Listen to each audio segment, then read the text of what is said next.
I did not sleep much the night before I went to the place of the sea elephants. I thought again about the law that forbade women to make weapons. I wondered if my arrows would go straight, and if they did, would they pierce the animal's tough hide? What if one of the bulls turned on me? What if I were injured and then had to fight the wild dogs as I dragged myself homeward? I thought about these things most of the night, but with the sun I was up and on my way to the place where the sea elephants lived. When I reached the cliff, the animals had left the reef and gathered along the shore. Like gray boulders, the bulls sat on the pebbly slope. Below them, the cows and their babies played in the waves. Perhaps it is not right to speak of young sea elephants as babies, for they are as large as a man, but they are still babies in many ways. They follow their mothers around, waddling along on their flippers like children learning to walk, making crying sounds and sounds of pleasure that only the young make.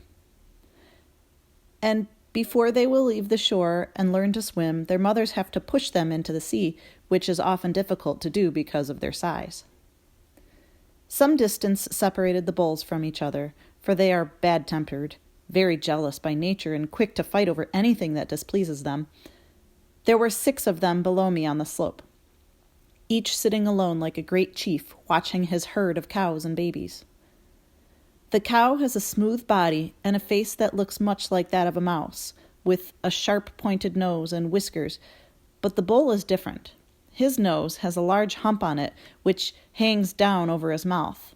His skin is rough and looks like wet earth that is dried in the sun and cracked. He is an ugly animal.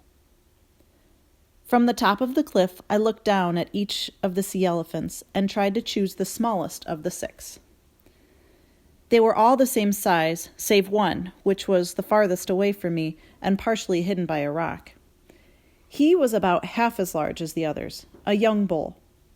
Since no cows were playing among the waves in front of him, I knew that he did not have a herd of his own, and for this reason would not be so wary and quick-angered. Quietly, I let myself down over the edge of the cliff. To reach him, I had to pass behind the others, being careful not to alarm them. They fear nothing and would not move if they saw me, but it was better, I thought, not to put them on their guard. I carried my new bow, which was almost as tall as I was, and 5 arrows. The path was rough and covered with small stones. I took pains not to send them tumbling down the slope. I was also careful not to be seen by the cows, which get alarmed easily and would have warned the rest of the herd with their cries. I crawled behind a rock near the young bull.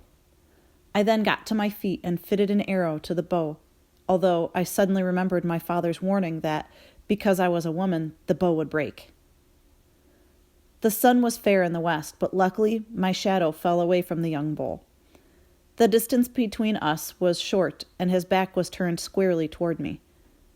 Still, I did not know where to place the first arrow, whether in his shoulders or in his head. The skin of the sea elephant is rough, yet very thin, but beneath it are thick layers of fat, and though his body is large, his head is small and makes a poor target. While I stood there behind the rock, not knowing what to do, again aware of my father's warning that the bow would break in the hands of a woman, and would always break in time of danger, the animal began to move toward the shore. At first I thought that by some chance he had heard me. I soon saw that he was on his way toward the cows that belonged to the old bull sitting nearby. The sea elephant moves fast in spite of his size, waddling along on his great flippers, which he uses like hands. The bull was nearing the water. I let the arrow go, and it went straight. At the last instant, he changed direction, and though the bow did not break, the arrow passed harmlessly to one side. I had failed to notice that the old bull was moving down the slope until I heard stones grating against each other. Quickly, he overtook his rival. With a single thrust of his shoulders, he overturned him. The young bull stood as high as a tall man and was twice that length, yet from the force of the blow he rolled into the water and lay there stunned. The old bull bore down upon him, swinging his head and bellowing so loud it echoed against the cliffs. The herd of cows and calves who were laying in the waves and scratching their backs with their flippers, stopped to watch the battle. 2 of the cows were in the bull's path as he waddled toward his rival, but he went over them as if they were small stones. Using his tusk-like teeth, he ripped a long gash in the young bull's side. The young bull raised himself, and as he turned, his small eyes shone fiercely red. When the old bull slashed at him again, he struck first and sunk his teeth into the other's neck. He did not let go, and the 2 rolled over in the waves, slashing high water into the air. The cows had scattered by now, but the other bulls still sat quietly on the slope. The 2 fighters paused, getting ready for a new attack. It was a good chance to send an arrow into the young bull, who lay on his back with his teeth still grasping the other's neck, but I hoped that he would win the battle, and I stood there and did not move. The old bull had many deep scars on his head and shoulders from battles he had fought before. Suddenly, he lashed out with his tail, trying to loose the hold on his neck, and struck the side of a rock. With his tail against the rock, he flung his body out of the water and thus broke away. He came quickly up the slope, his great mouth open, the young bull close behind him. He came toward me, and in haste to get out of his way, not knowing whether he was bent on attacking me, I stepped back. In doing so, I tripped over a stone and fell to my knees. I felt a sharp pain in my leg, but was quickly up. By this time, the old bull had whirled around and turned upon his pursuer so fast that the young bull was taken by surprise. Again, the young bull's flank was ripped deep, and again the force of the blow threw him backward into the water.